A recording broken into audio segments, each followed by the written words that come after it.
for work. He and I have very similar jobs. We're both out here on the weekends, changing lives. No, he hates it when I say that. He hates it so much. I'm always trying to talk shop with him. I'm like, hey, Jim, how was your early show? He's like, it's first service, Taylor. I'm like, well, I just noticed you had a heckler on the late one. He goes, that person was yelling amen and hallelujah to agree. I'm like, that's the worst kind of heckler, Jim, because they're being supportive, but they're still disrupting your flow, right?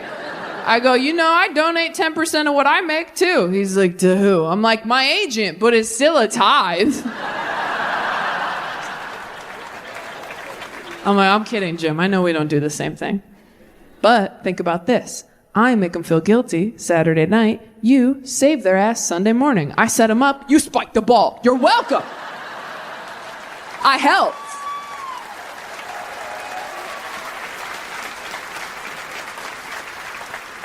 But my Uncle Jim's like a great pastor. He's like very progressive. He gives really interesting sermons. We didn't have a cool pastor like my Uncle Jim growing up. Is there anyone in here who grew up religious but is not religious anymore? You're at the right show. All right, of those people, who saved people? Who spread the good news while they were religious? Ooh, bit of a drop off there. That's tough. A lot of us didn't do the homework.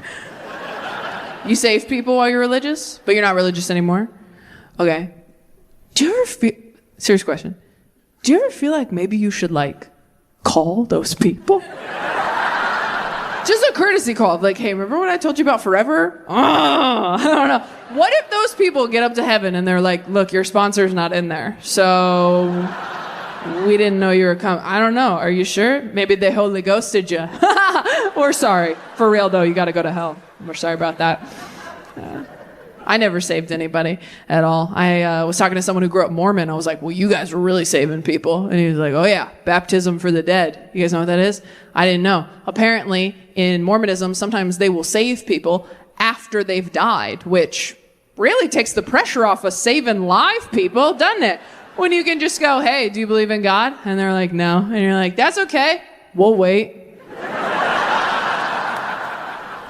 And then as soon as they're dead, you're like, bibbity-boppity Mormon.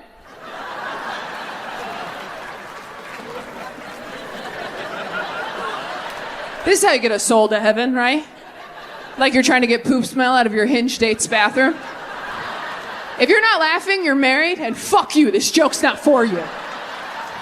Enjoy shitting with the door open. Some of us have to carry matches everywhere. All Gen Z, they're all queer, they're all in serious relationships, and they are all so disappointed in me every time I start dating another straight white guy. They're like, come on, Taylor, fuck the patriarchy. I'm like, you guys, I'm literally fucking the patriarchy. Do you know how hard it is to continue dating straight men when you are surrounded by 3 queer relationships up close? Queer relationships are the most beautiful, thoughtful, creative things I've ever seen in my life. My sister and her partner are in a romance novel. Every time I talk to them, I'm like, hey, I know you had a hard week at work. You doing okay? And she's like, yeah, I did. So to cheer me up, my partner got me my favorite snack in a limited edition flavor. They got me a little vial of sand from the beach we went to on our first date. And you know how I always wanted an easy bake oven growing up and never got it? They found one on eBay. I'm like, oh my God, are they cheating on you? She's like, what? No, they just listen to me when I talk and remember things I say. And I'm like, what? No, go through their phone. This shit stinks. Go through their phone, trust me. She's like, okay, how are you and your boyfriend doing, Taylor? I'm like, oh, we're good. My boyfriend bought me a hot dog because he wanted one, and I was there too. You had to be there. It was so romantic. He was like, what? Sorry, too, I guess. I don't mean to shit on straight guys. You're very sweet. I've dated a lot of you, but oh my God, you are so proud of yourselves for almost nothing in a relationship. It is impressive to watch. Honestly, a straight man will put a candle in his bathroom and be like, I changed my whole life for you. And you're like, you didn't even light it, man. It kind of smells like lavender if you get down real close. I'd trade this candle for a slice of empathy, if I'm being honest with you. Have you tried to explain the concept of empathy to a tall, handsome white guy? That is a delicate conversation. You're like, okay, imagine that you're me, but I'm not. Okay. Hard to argue, touche. Imagine that you feel how I feel, but I don't. Okay. Imagine that you could feel how I feel. I never will. Okay. Imagine you're a basketball player. Okay. What else? I like this game. Fine. All right. So in this analogy, you're a basketball player. And you're a really great teammate. How about that? You love your team. You're loyal to your team. You do everything for your team. And your team is not noticing. Your team is not appreciating you for all you do, for the MVP that you are. And this week, your team forgot your birthday. Now, how does that make you feel? That sucks. Yes. Try and get a hot guy to empathize is like trying to get a woman to come. They're like, nobody move!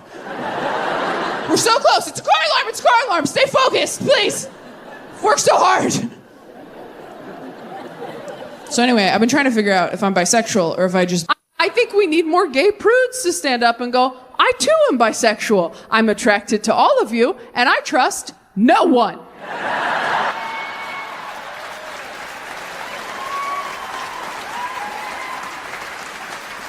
I would, but I will not.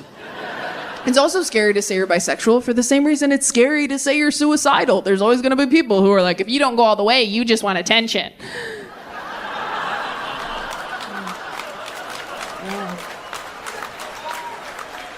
You know who likes that joke? Queer people. Queer people get that joke? Straight people are like, oh my God, there was so many sad words. Which is fair, you're right.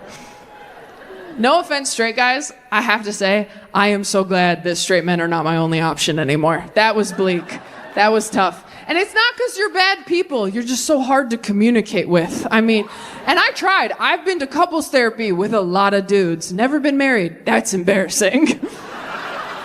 You know how embarrassing it is to break up with someone you've been to couples therapy with? You just have to live the rest of your life with all this useless information about some dude's childhood.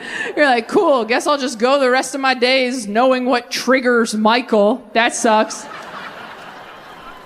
I also couldn't get on the same page with a lot of my boyfriends about our future. Like, I used to only want to adopt if I was going to have kids. And every straight guy I ever dated was like, no, it's going to look like me or I'll eat it. Every guy.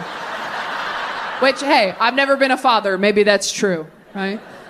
I had one boyfriend who said he would use a surrogate. He was open to that idea, which I do love the idea of a surrogate. What a power move to be like, can you just hold this for 9 months? I'm so busy. I'm getting a call. Don't eat fish. You breeze back in 9 months later. Their guts are everywhere. You have a blowout. You're like, thank you so much. Thank you. Hey, you're glowing. You're brave. Money's on the nightstand. 5 stars. Bye.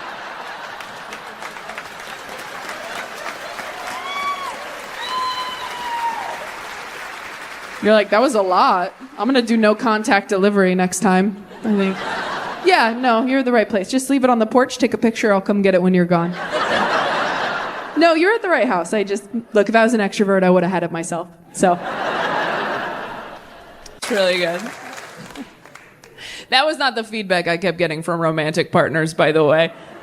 That's not what finally made me get help.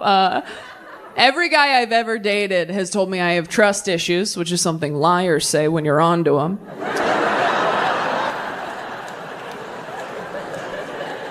You have trust issues, babe. You have a hot coworker and a locked phone, so.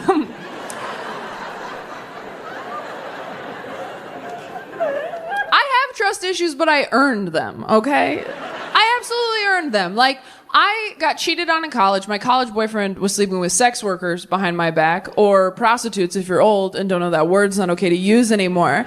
Sometimes older crowd members can get confused because they're like, what is a sex worker? Is that what my granddaughter does on Instagram? And you're like, no. She's just hot. That's a FabFitFun box. That's a different thing.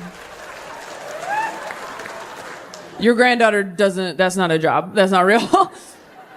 You can't say prostitute anymore. Calling a sex worker a prostitute is like calling a comedian a clown. You're not technically wrong, but you are a fucking asshole. So. But I told my therapist I got cheated on like this, and she didn't say what I wanted her to say, which was, poor baby sweetie, this session is free. Instead, she goes, well, you might be a self-fulfilling prophecy. And I was like, oh. And she's like, no, it's a bad thing. And I was like, oh. Well, then could you say I have self-fulfilling prophecy? Is Selena Gomez a self-fulfilling prophecy? And I said, what does that mean? I'm a self-fulfilling prophecy. And she goes, well, sometimes we expect someone to treat us poorly, so we treat them like they're going to treat us poorly until they do. You thought someone was going to cheat on you, so you treated them like they were going to cheat on you until they did cheat on you. And then you were like, see? And I was like, oh, so I'm a witch.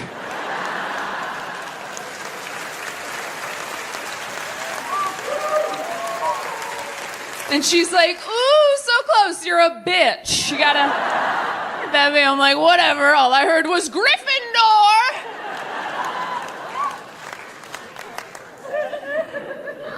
I am working on my trust issues. I was so much worse when I first started seeing my therapist. I told her, like, first session, I was like, the guy I'm dating keeps answering my phone calls, hey, beautiful?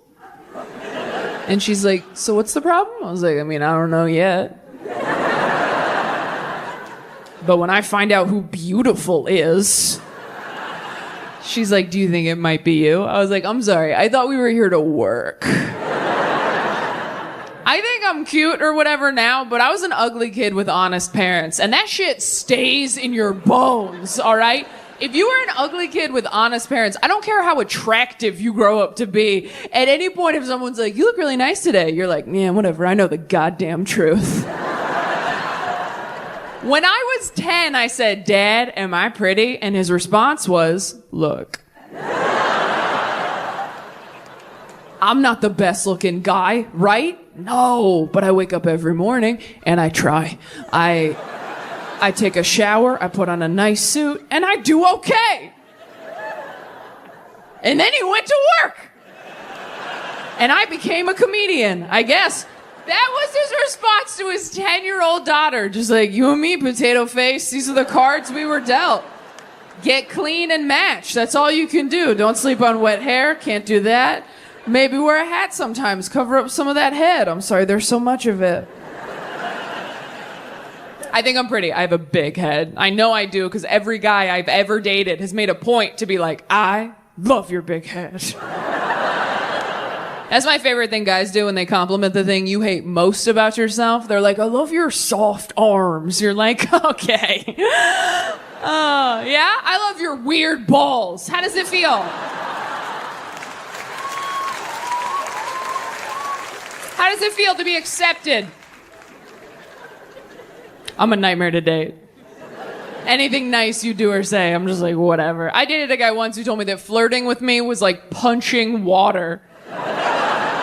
And I was like, why? Because it's pointless or because you look stupid doing it? He's like, did you hear it? I'm like, I heard it that time. Yeah. And then he cheated on me. So, prophecy fulfilled.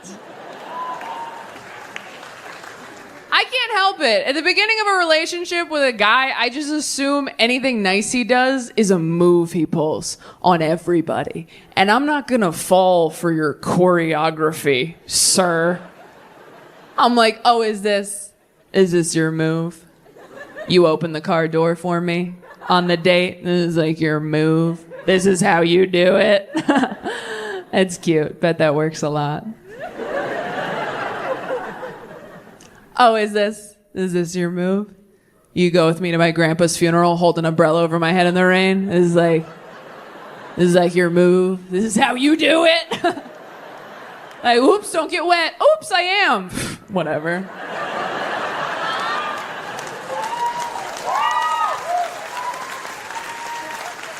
This ain't my first rodeo. I used to have 2 grandpas.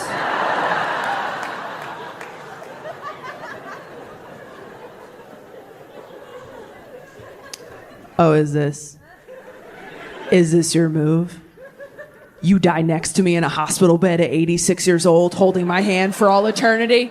This is like your move? This is how you get pussy? He's like, we've been together for 60 years. I'm like, you're a fuckboy, and I know it. Don't bury me with this guy. He's been dying with other people behind my back. I can't prove it. Check his phone when he uses the bedpan. Now, does anyone think they have a weird sleep tip? Super weird. Oh, wow. We got a confident hand right here. What do you got? What is it? Sleep in a different city? Bitch, do you know what my job is? Sleep in a different city?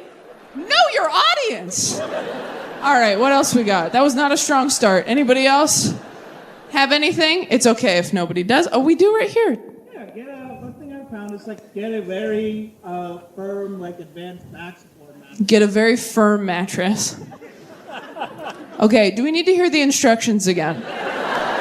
If you think you have a weird sleep tip that I have never heard of, I would love for you to raise your hand and tell me, but if no one has anything, that's completely fine. We have one hand over here. What have we got, Glasses?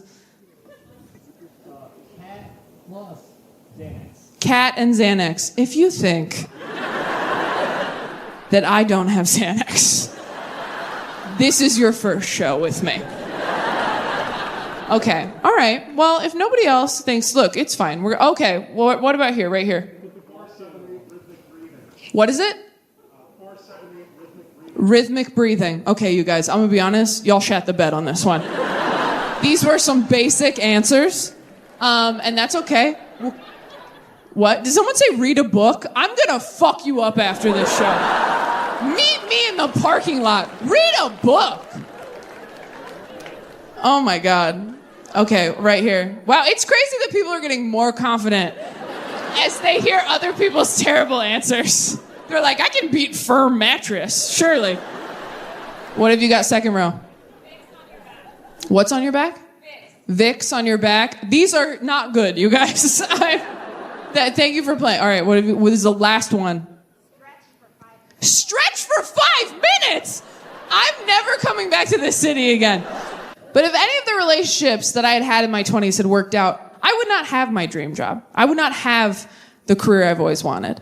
And I've had a lot of cool experiences just this year as a result of being on my own. I finally got to do some shows in Europe back in April, which was a dream come true. And because I was single, instead of taking someone I was dating, I took my best friend, Courtney. Courtney's been my best friend since we were 10 years old. 20 years, she's seen me through everything. She saw me through depression in high school. She saw my first stand-up show ever. When I called off an engagement a few years ago, she kept my wedding dress in her attic like it was Jumanji. I'm like, just put this where I can't hear the drums. And she and I got to run around Europe paying for shit with my dick joke money. It was awesome.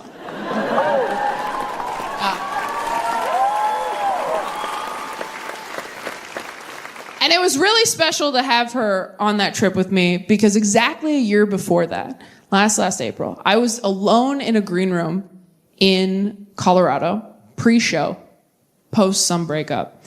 And I got a call from Courtney. And I was like, hey, I thought you were on vacation with your boyfriend this weekend. And she goes, yeah, no, we are, but I just want to check in and see how you were doing. And I was like, oh, that's so nice. And I talked to her about me for 10, 15 minutes. And finally I was like, hey, you're not really saying anything about you and your trip. I mean, are you guys okay? And she goes, oh my God, yes. Oh yeah, no, we're great. We're actually, we are actually engaged. And I was like, what? Oh my God, why did you ask about me at all? And she goes, I don't know. I guess I just wanted to make sure that you were in a place where you could hear it.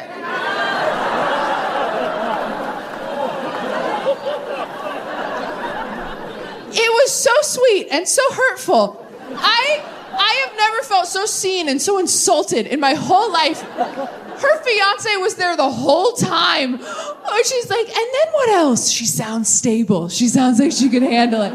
That's how you know your best friends met the one, by the way, when you can no longer get them on the phone alone ever again. You call them late at night crying halfway through the call. They're like, by the way, you don't care that Todd's been here the whole time, right? And you're like, oh my God, no. I actually called to see if Todd thinks I have a yeast infection. So glad Todd is available.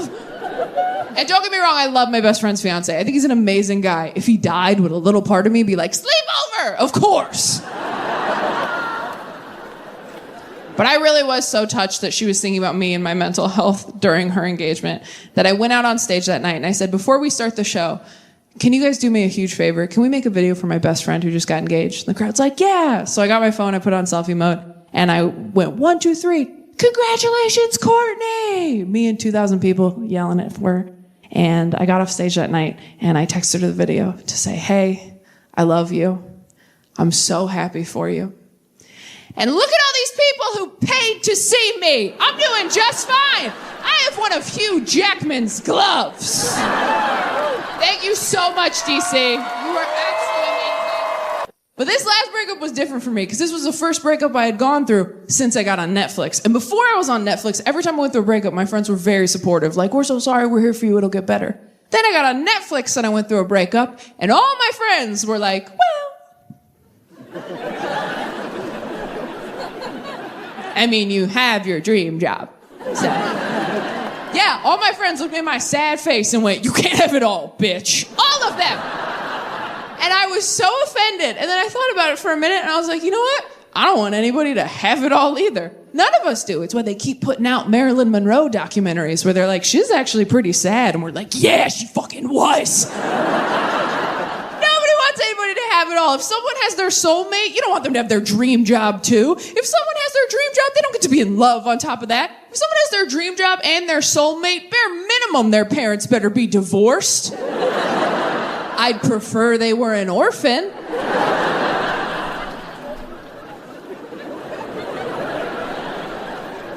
Nobody wants anybody to have it all. When I was a kid, I didn't think you could have it all. When I was a kid, I thought you either got to be hot or have a good personality.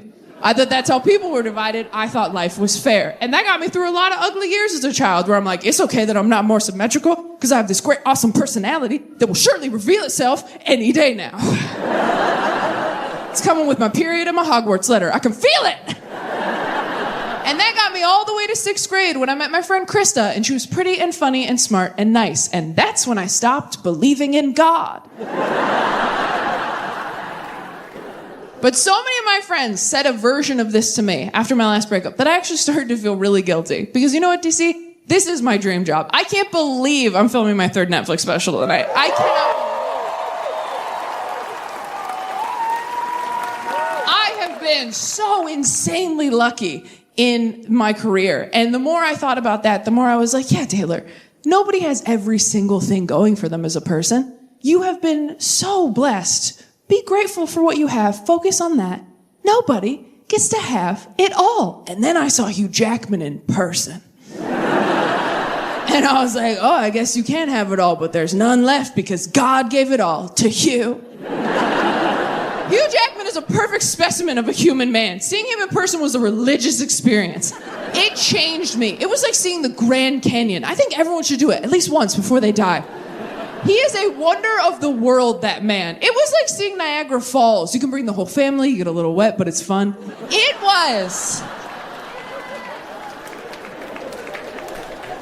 Here's what happened. So about a year and a half ago, we were in New York City doing shows on tour, and we had an off night in between theater shows. So me and my buddy Dustin and his wife Melissa and a few of our other friends who are also happy went to go see The Music Man on Broadway, which was starring Hugh Jackman. Was it a good show? I don't know, but Hugh Jackman was there the whole time. They should have called the show, We Got Hugh Jackman in a Room. Who wants to see him? The show was great. At the end of the show, they're doing curtain calls. All the actors are taking their bows. One of the actors steps forward and goes, you've come on a very special week because tonight we're raising money for an amazing charity called Broadway Cares. And tonight, Hugh is going to sign the pair of gloves he wore in the show. And we're going to auction them off to the highest bidder. And I looked at my friends and I was like, I mean... I have money. And they were like, really? This is what you're going to spend the Netflix money on, huh? And I was like, well, I don't have a family. There's no one else here, and I've already had braces. If I can't have it all, I'm going to have those gloves. Also, I just thought it would be hilarious as a bit because everybody asks you when you get on television, they're like, what'd you spend that money on? Did you buy a new jacket? Did you buy a new car? And I'm like, how funny would it be if my first big TV purchase was a pair of sweaty gloves worn by Wolverine, right? It's like, what am I, a man? So dumb. So I start competing in the auction, and I'm doing pretty well because I got nothing to lose and no one to live for. And I'm doing so well that it gets down to me and just 2 other bidders. It gets down to me, an older woman towards the front, and I kid you not, Jake from State Farm. That is 100% true, that detail, and I hesitate to include it because it makes the story sound like a dream I had once. He's like, so in the dream, I'm trying to get Hugh Jackman's gloves. But then Jake from State Farm's there. He thinks he's going to get them. I'm like, fat chance, commercial boy. Those gloves are mine. Then Flo from Progressive rides in on a horse for some reason. But whoops, who's that? Tony the Tiger pops a wheelie on his motorbike. All cash offer. Can't beat Tony. That's old money.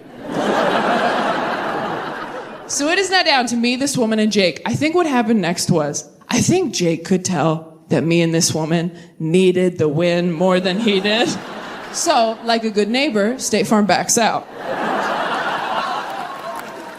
It is now down to me and this woman. We are ping-ponging back and forth, back and forth. I think I blacked out for a minute because when I came to, we were at a number that I've not agreed to pay since college. So exactly like college, I'm like, oh, this is crazy. I'm not going to finish.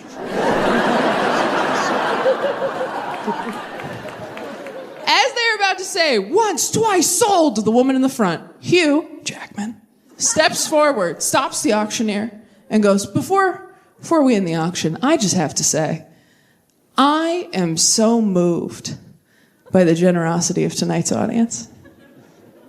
You know, I have 2 gloves. If I were to sign both of them, would these 2 ladies match each other's bid? And he looked right at me.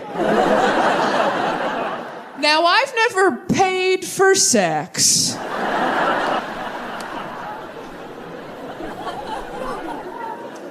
But I did drop $7,000 on eye contact with Hugh Jackman.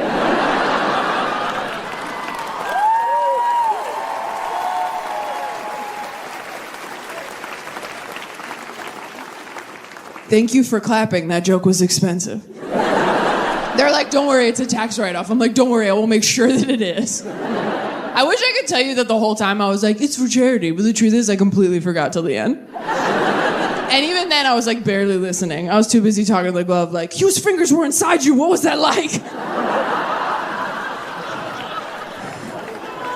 He's surprisingly gentle. I knew it.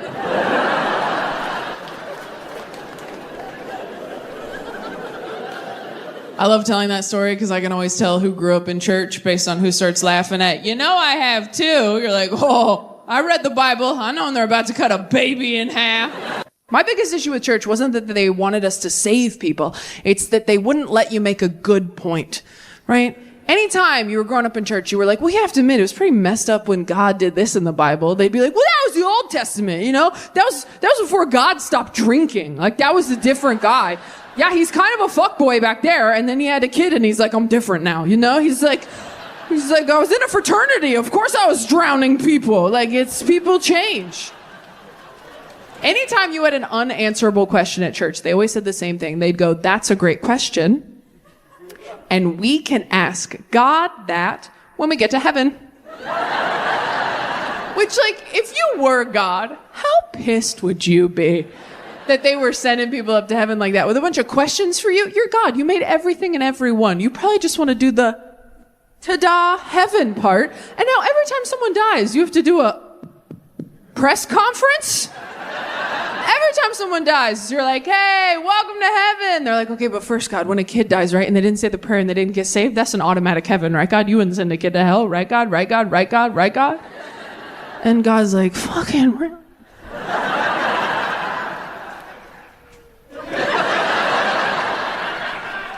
Seriously, dude, you're in heaven, bitch. Do you go to Disneyland? Like, hope all the workers get benefits? Like, shut up.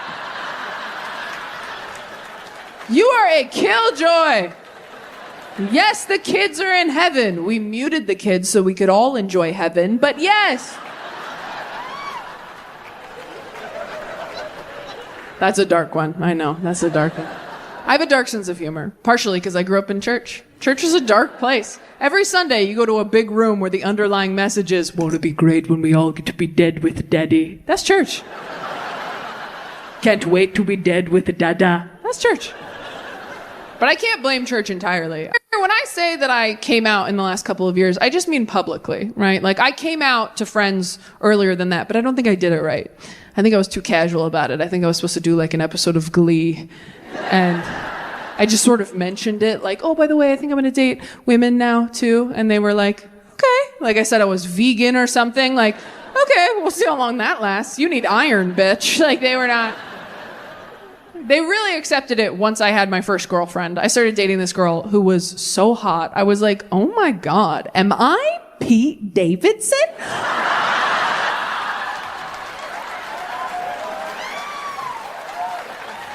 How tall am I? And when I started dating women, it was the closest I'd come to feeling religious in a long time, because my friends would complain about their boyfriends and husbands, and I was like, oh, have you heard the good news? You don't have to live like this. There's a better way. Then once I had a girlfriend, then my friends started coming to me with a lot of their questions. They started coming to me with their millennial regrets. Do we have any Gen Z in here tonight? Oh my God! Shut up, really? Okay, everyone be cool in front of my new friends. All right. Now, Gen Z, you won't really get this because you guys are very good at exploring your identities and sexualities. You want to know who you are and what you're capable of. And what you have to understand about us millennials is we wake up every day and look in the mirror like, shh. Don't feel joy outside. You'll upset Mama and Papa. Just wait. Be free in death. Wait. Those are our morning affirmations. So we're dealing with a lot. We're repressing a lot. So I had a lot of female friends in their 30s and 40s who were like, I wish I had dated women, but they ended up with a man and they were happy, but they're like, I wish I had done that. And so they were asking me a lot of personal questions like, is it better having sex with women? And I was like, do you really want me to tell you? Because you said you were pretty locked in with that guy. And they're like, no, like, is it really different? And I was like, yeah. And they're like, well, how? So here's what I said. My parents don't watch me do stand-up anymore. Don't worry. Don't worry. They're not interested. No Christian parents want to watch their daughter talk about depression and dick for an hour. It's not fun for them. My parents don't have a dark sense of humor, and I do, and I'm glad I do, because if you can laugh at the darkest stuff that's ever happened to you while it's still actively happening to you, sometimes that's what gets you through it. For example, here's a joke they will not like. Did you guys know that sometimes when you call a suicide hotline and the call drops, they do not call you back? Yeah, you think that'd be the time for star 69, but sometimes they just ring a bell in the cubicle like, lost another one, that's lunch. Some of you are tensing up like, did that really happen? Yeah, a few years ago, and it was fucking hilarious. I was on the floor of a DoubleTree hotel like, did this bitch just ghost me while I'm trying to ghost myself? That is, I've been left on red. I've never been left for dead. That's a new one. That is brutal. I wasn't even mad. For all I know, that's how they train those volunteers. Like, hey, some nights we get too many calls. Fridays are big for us. In those situations, you're just going to have to use your best judgment, all right? Like, I usually wait for, like, a privileged white girl name, like a Chelsea, a Kelsey, a Taylor. Those are the salmon I throw back and hope they swim upstream on their own. Even if I was mad, what am I going to do? Hop on Yelp? Like, 1 star, totally killed myself. You're going to wish I killed myself after this reveal. I did that joke in Texas a few weeks ago, and there was a girl, white, my age, in the crowd who goes, and the wait times are ridiculous.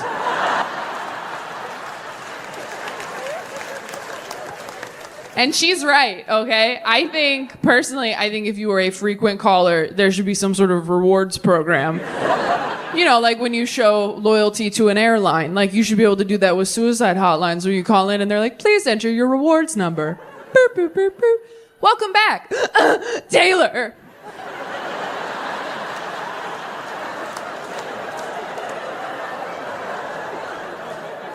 Thank you for your diamond medallion status.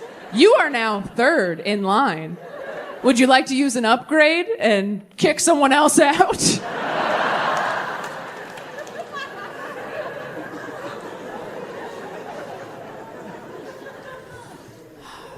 My parents are still very, very religious. But that's why we're in therapy. People are scared to go to therapy because they think it's someone sitting in a chair going, you suck. But it's not. It's you in a chair going, I suck. And then your therapist is like, that's great. Let's start there. Therapy just helps you get to the bottom of why you're trash, okay? You go into therapy and you're like, here's all the stuff that sucks about me. And she goes, okay. And she puts it all up on the wall like you're solving a crime together. Fun! And then she gets some of that red string that detectives use at home when they've been thrown off the case for going rogue. And she starts connecting each crappy thing about you to each one of your corresponding childhood traumas. And you're like, oh my God, that's why I'm like this. And she's like, that's why you're like this. And you're like, am I fixed now? And she's like, God, no. No. You're like, well, what do I do now? She's like, well, you keep coming back in here every week with your credit card. And you're like, what? Well, will I ever be fixed? She's like, I don't know, bring your credit card.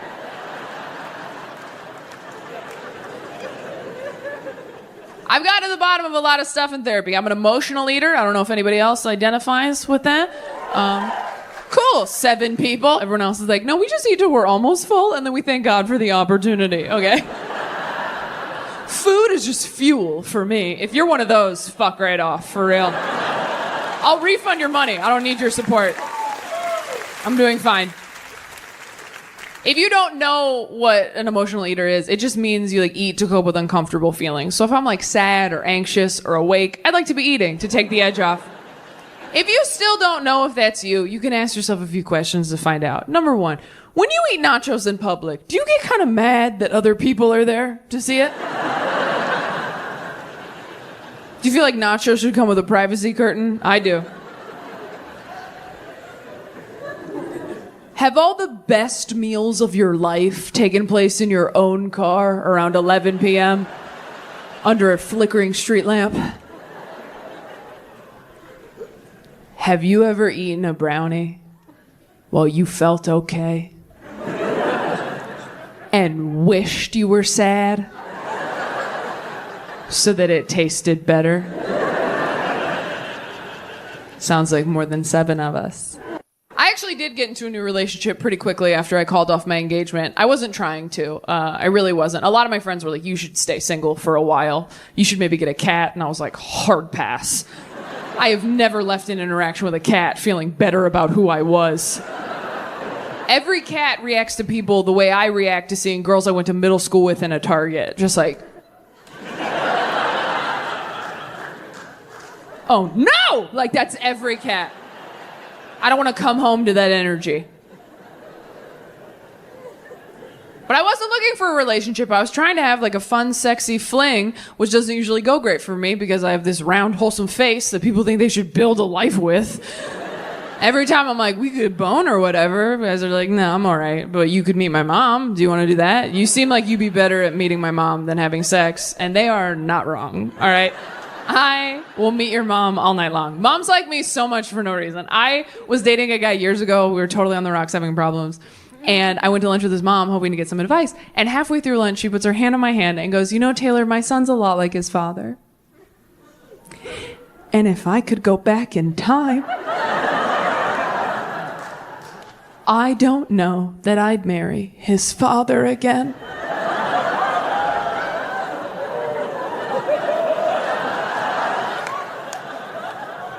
And I was like, are you saving my life in this Panera Bread right now?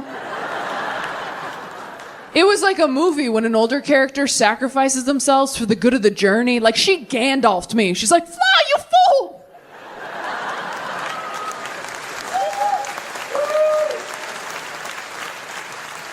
She was a bad mom and a bad wife, but such a good friend. Oh my God. Hoes before sons, am I right? I think about her every day. And my boyfriend wasn't looking for a relationship either when we met. Straight dudes usually aren't, you know? Women are surprised when they find a guy who can make them come, and straight dudes are surprised when they find a girl who can make them feel genuine feelings in their heart. Like, women are like, he got me off 3 times. And guys are like, I mean, I just fucking like her, dude. Like...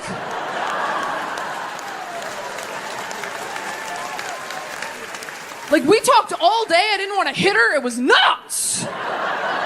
She's just like my friend. I don't know. I want to, like, lick her heart, I think. Straight dudes are so proud of themselves for falling in love. It's really cute. They're like, I love you. Hell yeah, buddy, I knew you could get there. Women fall in love, we're like, I love you. Fucking again, you dumb bitch.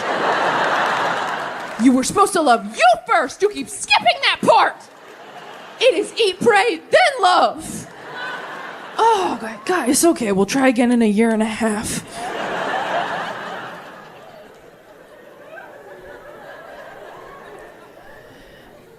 My boyfriend is 7 years older than me because I need to get back at my dad for some stuff. Older guys are just better. They're just better. You never have to ask them to buy Pepto-Bismol. They just have it in the house. They pull it out after dinner like a nightcap. Like, you want some pink juice, baby girl? You're like, yes, they would. Cheers. Older guys don't call you things like cute or hot. They call you things like stunning, gorgeous, shit with syllables. Things that would take a 20-something guy a little while to sound out. And older guys aren't like cute or hot either. You know, they're handsome, distinguished, like old pictures of your grandpa you shouldn't look at too long.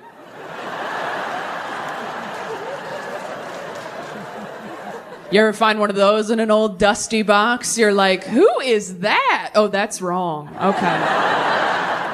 They're not your family in those pictures yet. They're just the past. It is a gray area. Oh, I'll get weirder. You ever see a picture of your parents when they were young and hot and you get like weirdly mad because you know they would have never dated you? I saw a picture of my dad in college football once. I didn't talk to him for 3 weeks. I'm like, you would have left me at a drive-in, you Danny Zuko piece of shit. He's like, what? I'm like, I can't hug you for a year and I don't want to talk about it. He came out, he goes, thought he found a new angle, right? He comes out, he goes, you know, we always kind of rush through the Christmas story, don't we? Since we all know it so well.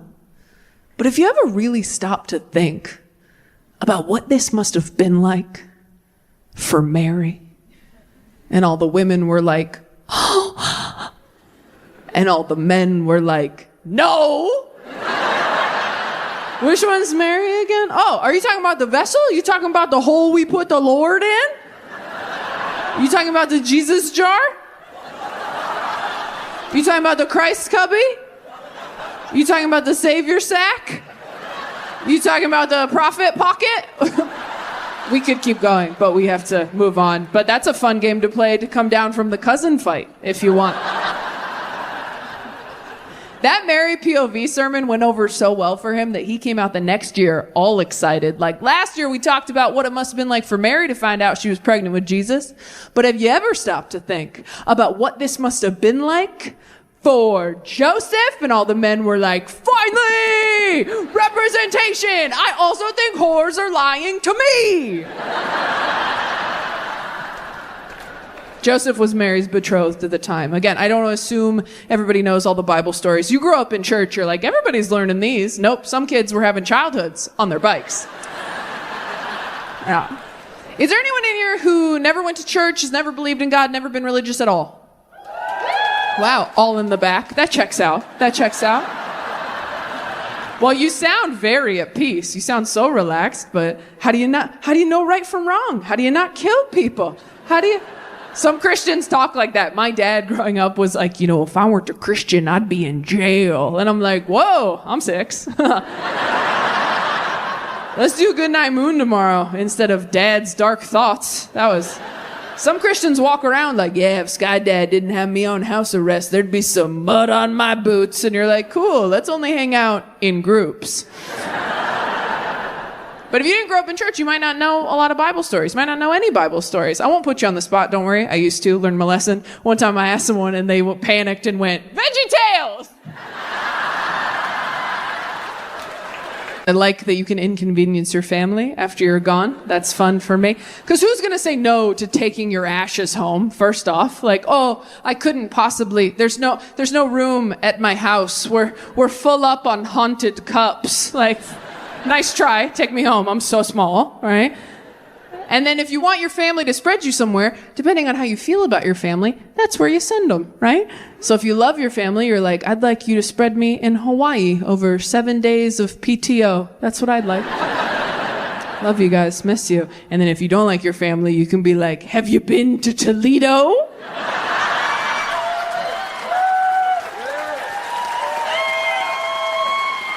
In January.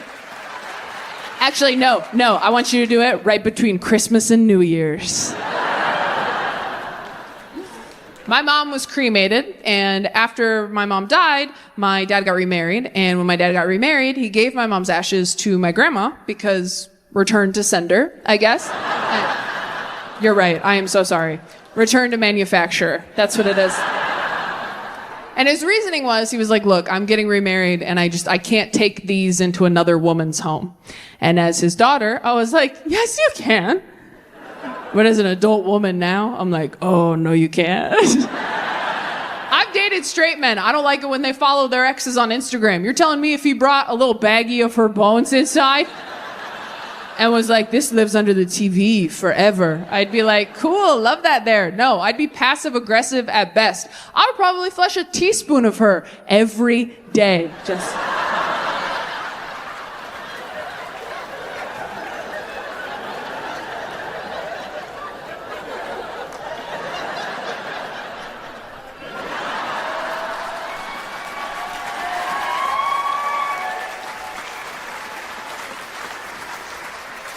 Until one day he picked it up and was like, the urn feels lighter. I'm like, maybe she lost weight. Not you body shaming the urn, babe. You know what's funny about that joke? I don't even really feel that way anymore. I think a younger version of me felt that way. When you're single in your 30s, you don't care about so much. You kind of just want someone who's not going to bug you. That's really, in my 20s, I was so insecure, so toxic. I was like, I need to be someone's first and only true love, their one and only wife. I need to be with someone who does not watch pornography. And now I'm like, you can jerk off to your dead wife if you want. I don't care. You want to put her bones under the TV? Is the TV playing my show? Then that's great. You put as many bitches up there as you want. We'll watch Love is Blind as a family.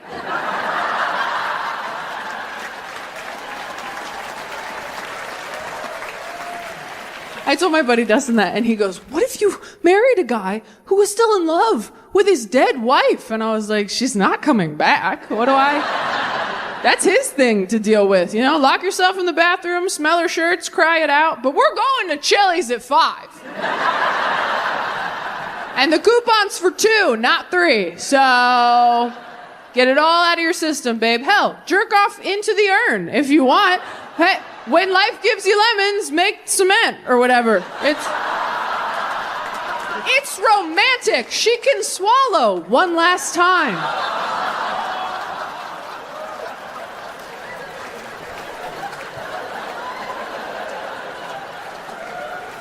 Shame on you for laughing at that. I do think my fear of... I have a friend who said they knew Prodigal Son. And I go, oh, you know the story? And they're like, oh, no, I just think there was like a show or something. I've heard the term, right? If you don't know the story of the Prodigal Son, it's a story that Jesus teaches, it tells in the Bible to teach a lesson, right?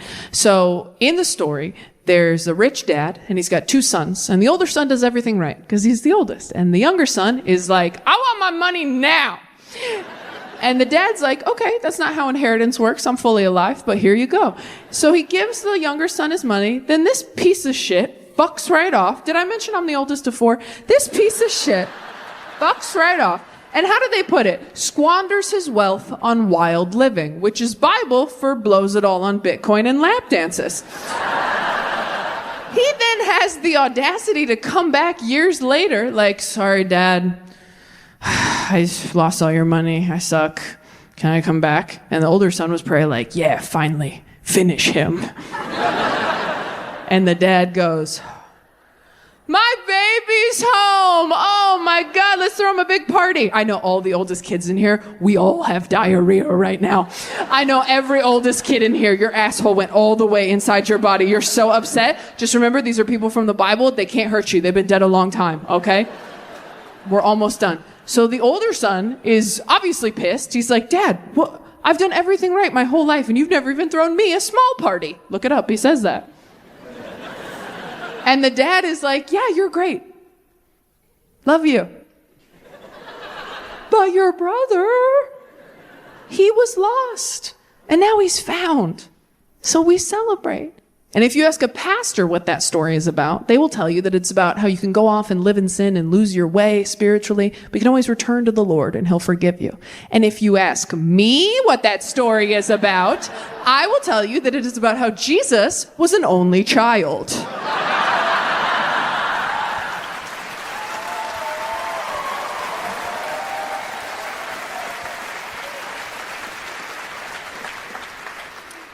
It's always awkward getting into a new relationship, though, especially right after you've called off an engagement, because you don't feel like you can say any cheesy romantic crap ever again. Even if you feel it, you just feel like you're a jinx. So when the next person's like, I want to be with you forever, you're like, oh, wouldn't that be something? I can't use the F word anymore, but I just need to build my credit back up. But samesies, bro, for sure. New relationships are awkward because you got to tell a whole new person what you like in bed. And the only reason you know what you like in bed is because someone else did it to you first. But you can't say it like that, right? You got to do that cute little tap dance of like, oh, babe, you know what would be so fun? That's never even occurred to me before. You know what your body is inspiring me to do right now? But in your head, you're just like, do it like Craig. Could you just do it how Craig did it every time? Craig didn't do shit right. He did that right, let me tell you. Can we just call him? Can we just call him and ask? It's not a big deal. We're all adults here. Remember when we reset the Wi-Fi router last month? It's just like that, babe. He's just a voice on the phone with the password. That's all he is to me now. No, I did block his number when you asked me to. Of course I did. But when you block a number, your phone kind of just saves it in a different folder. Ooh, some of us are going to fight in the car. Not everybody knew that. You have to be able to talk about what you like in bed, and you have to know what you can and can't say, all right? Like, I've been telling guys for years, I like it a little rougher in bed. I don't say it like that. I say like, oh, I'm damaged, you know? Like, if you're a straight guy, don't say that. If a straight dude's like, I'm damaged, fucking run! That guy wants your toes in a baggie, so... Sometimes you think you like something and you don't. I thought I liked dirty talk. Turns out I just like dirty phrases we agreed upon earlier. You ever tell someone you like dirty talk and then they hit you with something in bed and you're like, nah, that was not approved by corporate. No. I was having sex with a guy once. I was on top and he just went, look at you!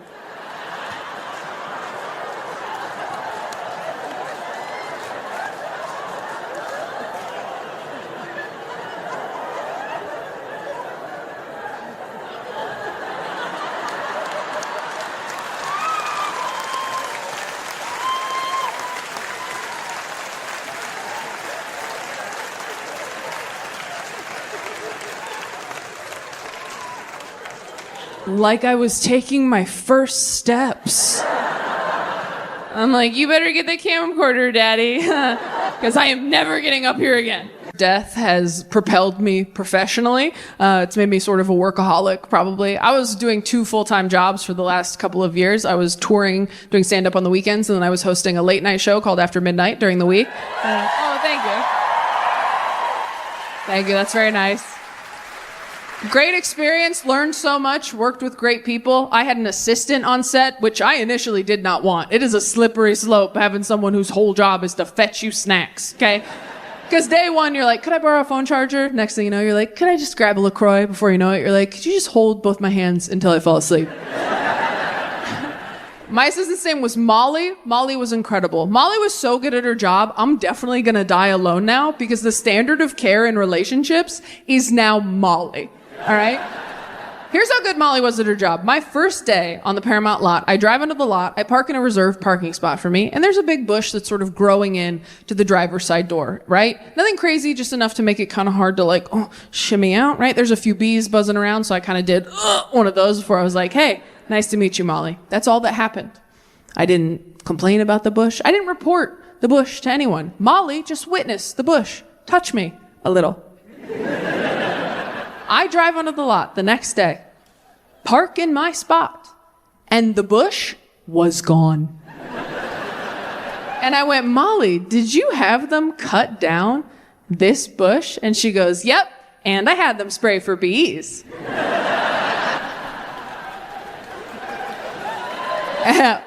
And I went, okay, no one fuck with Molly.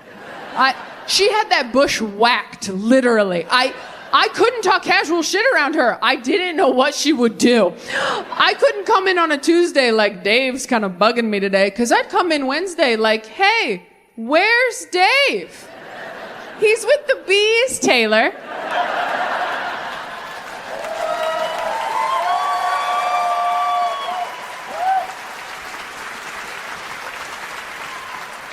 You flinched in his presence, so I took care of it. It's my first time I'd ever had a corporate can't sleep. You know, some kids don't have beds, right? Why don't you go lay face down on the cold tile for 10 minutes, see if you're not more grateful after that? And you know what, DC? I tried it and it works. It totally works. I do it on the bathroom floor in hotel rooms. I've had COVID many times, but I want to get a handle on my anxiety, because I know if I didn't have anxiety, I'd be a totally different person. The worrying alone takes up so much mental and emotional energy every day, and it doesn't help. It doesn't prepare you for anything bad happening like you think it will. I told my therapist this recently. I go, I know worrying doesn't do any good, right? I go, what's that one quote by that great philosopher? When you worry, you just suffer twice. She goes, I don't know that one. Who said it? I looked it up. It's from a fucking Harry Potter prequel. I was so confident, I Googled it in front of her. She's like, what philosopher said that? I'm like, Newt Scamander? Shit. I think it was a fortune cookie. Can we just move on? I don't want to talk about it. I don't want to talk about it anymore. Without anxiety, I'd have a totally different personality, because so many decisions I make in life are fear-based, or though so many decisions I don't make are fear-based. I watch the same shows and movies over and over because it calms me down. I know what to expect. It doesn't stress me out. I date the same type of person over and over because I know what to expect. It doesn't stress me out. If you think you have a type, you don't. You have anxiety. See someone. I have 3 binged Euphoria too fast. Because I've been trying to date women, but it is so hard. I don't know how to get women to like me. I know how to get men to like me. That's easy. You just trick them. You just wait until they kind of like you, and then you're like, you don't like me. And they're like, yeah, I do. And you're like, no, you don't. And they're like, yeah, I do. And you're like, no, you don't. And they're like, yeah, I do. And you just do that until they get you pregnant, I think. You just have to turn it into a fun challenge for them. Like, bet you can't spend the rest of your life with me. And they're like, fucking watch me, you bitch. It's like when you ask a kid to take out the trash and they're like, no. And you're like, I'll time ya. And he's like, and you're like, see, you didn't even think you wanted to do that. He's like, who cares? I'm the fastest boy alive. Hitting on women is so much harder. It feels so much more delicate. Like, hitting on a woman feels like trying to skip a stone on a lake. Hitting on a man feels like throwing a brick through a window. I'm like, I don't even really care. I just want to see what happens. I'm not going to live here, right? I might be sexist. I'm hearing it now as I'm talking. I think I'm sexist because when a man rejects me, I'm like, this idiot. But when a woman rejects me, I'm like, she probably knows what she's talking about. So I was talking to a friend of mine about it because, you know, you don't want to just like, it's scary to just say you're bisexual because then someone's always like, fucking prove it. Here's a picture of Margot Robbie. Are you wet? Let me feel. Like everyone's real aggressive about it. It's weird. You gotta like prove it to people. But I was asking my friend about it and she goes, well, obviously sexuality is a spectrum. She watched Euphoria too. But she goes, I know that I'm super straight because I could not go down on another girl. I think that's gross. And I was like, okay. Let's think about this, Taylor. Why are you not going down on a girl right now? Is it because it's gross to you? And I was like, no, it's not that it's gross to me. It's that I really don't want to be bad at something as an adult. Okay? My brother is trans, my sisters are gay, and I identify as afraid. I am so afraid of failure. I can't even stick with new hobbies as an adult. How the fuck am I supposed to get good at... Getting good at going down on women to me would be like learning how to play the piano. I would love to have that skill. I would love to bust that shit out at parties, impress everyone. But I don't have the time or humility to sit down and learn new fingerings. I don't have it. I get halfway through Jingle Bells, I'm like, fuck, I suck. I should have started at 12. I'll never catch up. I already know how to play the clarinet. It is not my passion, but I have the respect of my peers. I have met many years of experience under my belt, under someone's belt, under some belt. And when I was a kid, I didn't know there was another option. When I was a kid, they were like, you're a girl, you play clarinet. And I was like, what about piano? Could I play piano if I want? And they're like, sure, you can play piano. If you want to go to fucking hell. Anybody else religious trauma? Do we have any of that in here? Okay. I'm so sorry if you don't have any. I know I'm a broken record about it. I should shut up about it. But I keep realizing new things every year. For example, did you guys know that when you come, you're not supposed to yell, take that, Jesus? Did you guys know that? I wish that was a joke, DC. I really do. I've been masturbating like this my entire adult life, and I recently mentioned it to a friend of mine. And you ever say something out loud and realize you never should have ever? I said it so casually over brunch, didn't even think about it. I was like, oh yeah, I mean, I don't think about anything. Well, I do that. And she was like, what? She put her fork down. What? You don't think about anything? And I was like, oh, no, I mean, I think some stuff, obviously. And she was like, what do you think about? And I was like, oh, you know, just like, almost there, making good time. You know, just like road trip thoughts, like, keep your hands steady, don't fall asleep. Can't wait to get there so I can eat. Better hurry up, Taco Bell's gonna close, you know.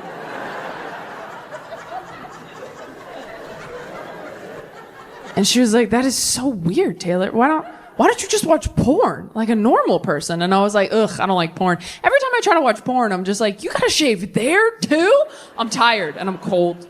And I'm not against porn, okay? I'm not one of these people that's like, if you watch porn, it'll ruin your relationship. I don't feel that way, all right? I dated a guy once who was really into massage porn, where the masseuse would like fuck their client at the end, which means sometimes when we had sex, I got a massage.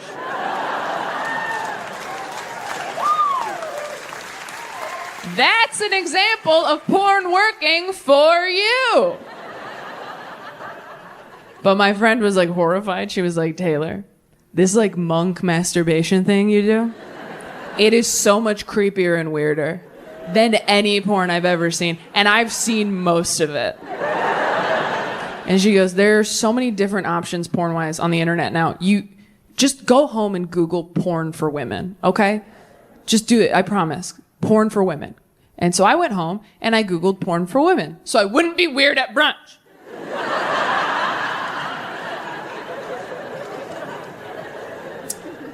And a lot of surprising things came up when I Googled it. First thing that came up when I Googled porn for women was a link to Disney Plus, where all the Avengers movies are. Now, for me personally, they jump around too much. There's too many storylines. You're almost there with Loki, and now we're on Captain America. It's like, I have to start over. That's a different speed, a different pressure, and now there's a raccoon? No. The second thing that came up when I Googled porn for women was a website where real-life couples are uploading amateur sex tapes. Yeah, real-life couples are like, hey, we're so happy and in love. We thought that we would film ourselves making love and then put it online for you, a lonely person. Is it working? Are you wet? And you're like, not in the right place. No. But congratulations, what you have seems really special. But the last thing that came up when I Googled porn for women, I did not know existed. It's something called audio porn. It's exactly what it sounds like. There's no visual aspect. It's all audio. It's not really a porn star. It's more like a porn voice actor talking you through a sexy situation. It's like a podcast, except don't listen while you're driving. And because it's for women, that just means there's a story, right? Anyone can watch. They don't check. They don't just hop on the mic like, now it's out, bitch! Like they ease you into it. And so the one I found is 20 minutes long. I will send it to you if you DM me. And the first 12 minutes, the story is just a man calming you down after you've been in a car wreck.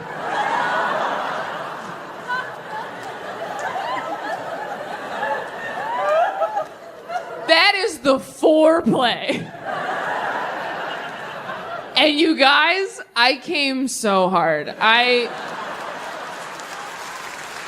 mean, I didn't even make it to the sex part. It was the comfort alone. He's like, it's okay, take some deep breaths, don't worry. The insurance companies will figure it out. I'm like, oh my God, that's right, that's why we have insurance. By the time he was like, what else can I do? Should I go down on you? I was like, nah, man, I got Allstate. I'm in good hands. In therapy, I figured out the day in my childhood I became an emotional eater. I was 8 years old and I was eating a bagel in the kitchen and my dad came in and he goes, you're going to want to put that bagel down. I got to tell you something. And that's when he told me that my mom had died. So somewhere in my brain, something clicked like, oh, when you stop eating bread, people perish. I went back to 4th grade like the angel of death. Everyone's like, step on a crack, break your mother's back. I'm like, stop eating bread, now your mom's dead, dude. They left out that second part, but I had a list when I was 8. I tell you guys that because no one told me. They pulled me aside a year later at school. Someone's like, Taylor, your teacher thinks you might be struggling with a speech impediment. I'm like, what's a speech impediment? Are you sure you have the right person? Because I'm crushing it out there. And they're like, you didn't do anything wrong. You pronounce your words a little differently. Like you say sh instead of s for your S's. Does that make sense? And I was like, I'm pretty sure I would have noticed if I said sh instead of sh. Hope you find who you're looking for. If you have any follow-up questions, I'll be on the seesaw.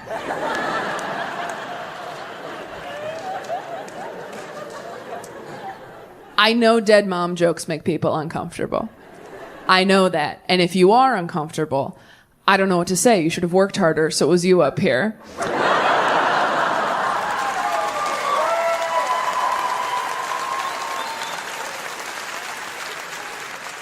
No, honestly, I never want to make people feel uncomfortable with that information. So much so that I used to lie to everybody growing up. I used to tell everybody that my parents were separated so I wouldn't have to say my mom's dead. And that worked very well until recently a friend of mine found out I had lied and she was very upset. She was like, your mom's dead? Taylor, you told me your parents were separated. And I was like, well, they were. By Jesus. Both her parents are alive, so she has no idea how funny that is, but she'll get it eventually, right? Like, that joke is a slow burn. Kind of like cancer, which is what got mine. Hey-o! Okay, all right. Oh, here's the deal, Boston. We have another, 6 minutes of dead mom jokes. I know, you're getting oh no, 6 minutes, that's a long time. It won't feel long. I've cushioned her, all right? I have laid my dead mom to rest in a beautiful casket of dick jokes and pop culture references. There's something for everybody over the next 6 minutes. You'll laugh, you'll cry, you'll forget she's dead. But I know a lot's happening for you as a crowd right now, because you're like, Taylor, we're good people. Good people wouldn't laugh at dead mom jokes. I'm here to tell you that if you're trying to be a good person at a comedy show, you're wasting your goddamn time. Trying to be a good person at a comedy show is like trying to recycle at a theme park. You're already in here and part of the problem. Put your hands up and have fun. And I know you're good people. You're like, Taylor, we've known you for 25 minutes. We hate that anything bad ever happened to you even once. Thank you so much, Boston. But what you have to understand is the bad thing already happened. And now I'm talking about it into a microphone in front of people who paid to be here. Which means now the bad thing is money. Do you think I'd be this successful at my age if I had a live mom?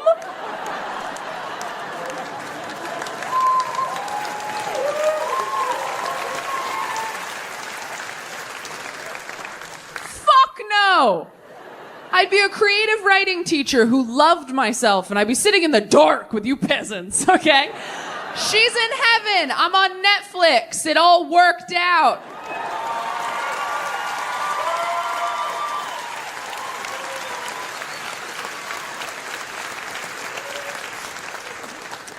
That is a real thing I said in therapy.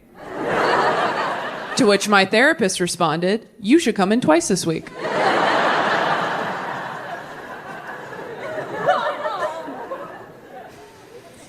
Some people get sad because I was 8 when it happened, but 8 is a great time to lose a parent because you're so stupid. You barely know what's going on. When I was 8, I was like, the only people I know with dead moms are Disney princesses. So like, this sucks, but am I about to get hot?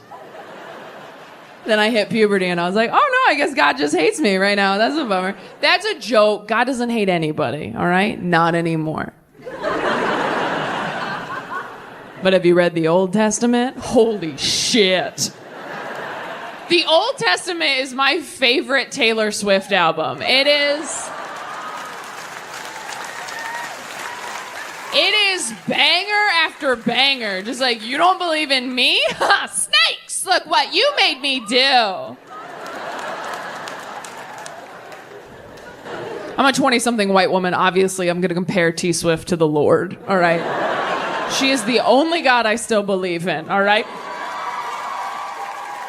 I don't see God revamping his old shit. And let's be honest, he probably should, because the people who own it now suck.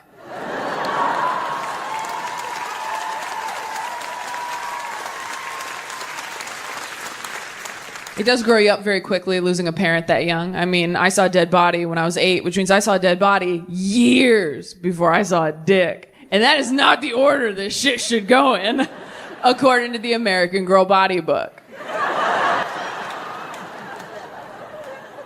Although maybe it should be, because you know what's crazy? A dick, way more traumatizing than your dead mom.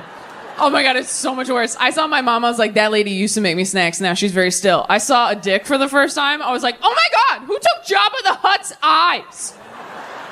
You have done nothing for me. No, I didn't say Beetlejuice even one time.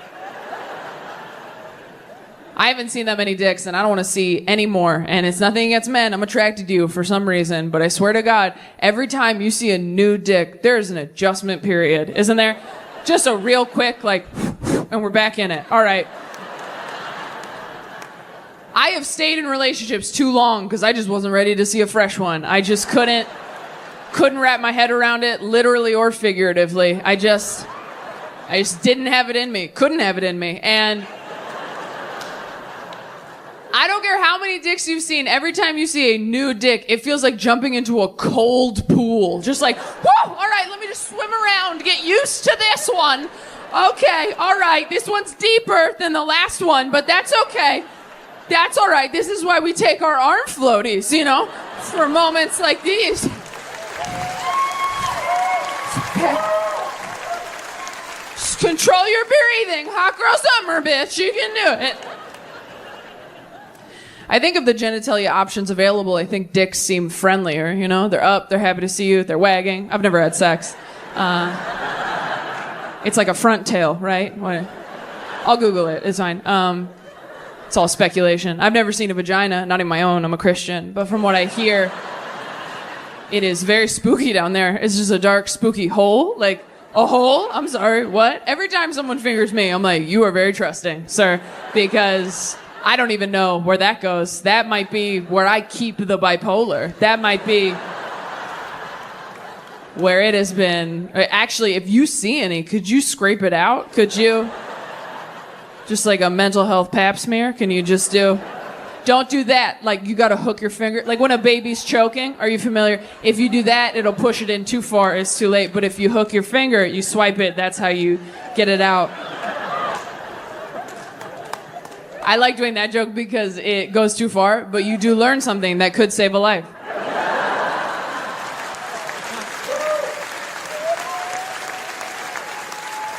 I just love the idea of years from now, someone being like, if it weren't for that dick joke, my niece would not be here. My favorite thing about being on a network TV show is that they would bleep all the bad words and cut some of the more raunchy stuff, which means that my religious grandparents could watch the show and it wouldn't hurt their ears as much as my stand-up does. Not to say that my grandparents aren't supportive. They really are. I think that they're doing a really good job trying to understand where their liberal, agnostic grandkids are coming from. I can't stand it when people are too hard on their grandparents. If your grandparents are trying to understand you, you got to give them some grace if they mess up here and there terms-wise. When people are like, oh, well, my grandma cannot remember my pronouns. I'm like, does your grandma remember her address? Grandma's got bigger fish to fry. The light is coming. Also, do you know how old your grandma is? I don't. Mine's been 62 for 40 years. Also, you're taking more pictures of your grandparents than you ever have before, and they've got to know why, and that can't feel good.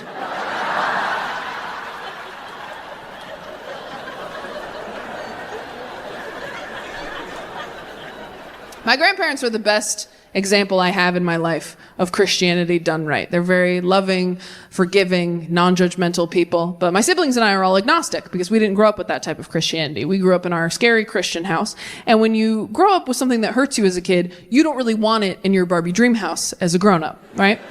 I also don't wear belts or use wooden spoons. That's not a coincidence. Oh, thank God. We were all lightly abused. Again, did that joke in Sweden, thought they were gonna call somebody. There's nothing worse than admitting to a room full of people that you got hit when they got tucked in at night. It is humiliating. No, I don't keep anything in my house that hurt me as a kid. No Bibles, no belts, no bridge to Terabithia.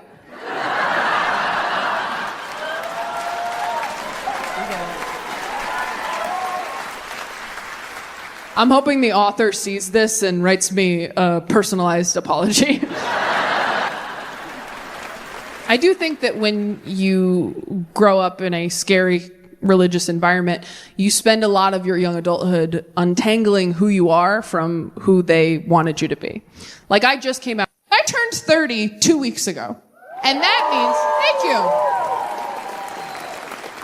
And that means that I have spent the last 14 years of my life trying to get good at this, trying to get good at stand-up, trying to have the career that I am now fortunate enough to have. Thanks to all of you, honestly, yeah.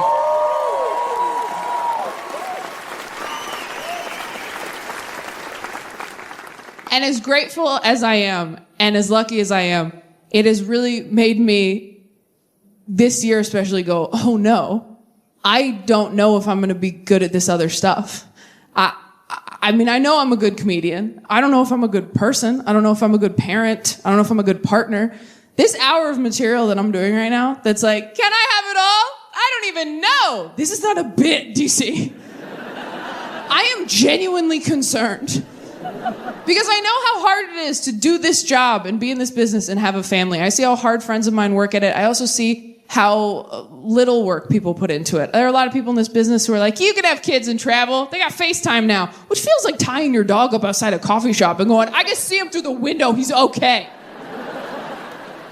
And I still have a lot of childhood shit that I'm working through on my own. I don't want to put that on a kid, right? Like, I was watching a TED Talk recently. Sorry, I was watching a TikTok recently. I always get those confused. The information's still good, it's just vertical. That said, if you have childhood trauma you are still working through as an adult, you need to learn how to parent yourself as a grown-up. So I've been trying to do that in order to heal. I've been trying to parent myself. But I kind of feel like I got pregnant with me in high school. And I was not ready for this responsibility. And now I wake up every morning, totally overwhelmed, trying not to shake me. Like, okay, if I let you watch TikTok on my phone for 30 minutes, will you please stop crying? All my friends are like, are you okay? I'm like, no, I think I have colic. I kept me up all night. I love TikTok, but you know what's so funny to me about TikTok? All these kids on TikTok who are like lip syncing and dancing and like pretending they're in a music video, right? We all did that growing up, didn't we? Yeah, like alone in your room in the mirror, hairbrush, of course. But if anyone had walked in on you doing it, you would have killed yourself, right? And these kids are online, like, I hope millions of people see this. It's like, you could benefit from some bullying, I think. Might have overcorrected a bit. But I do have a lot of friends who are getting married and having kids, and, you know, they're condescending as hell. It's so funny how the same girls who used to wake up drunk on train tracks are now like, I don't know how you stay out past 10 p.m. Your lifestyle's really unhealthy. I'm like, I've seen you snort coke off a rusty bike rack. But you keep sniffing that baby's head like we all forgot.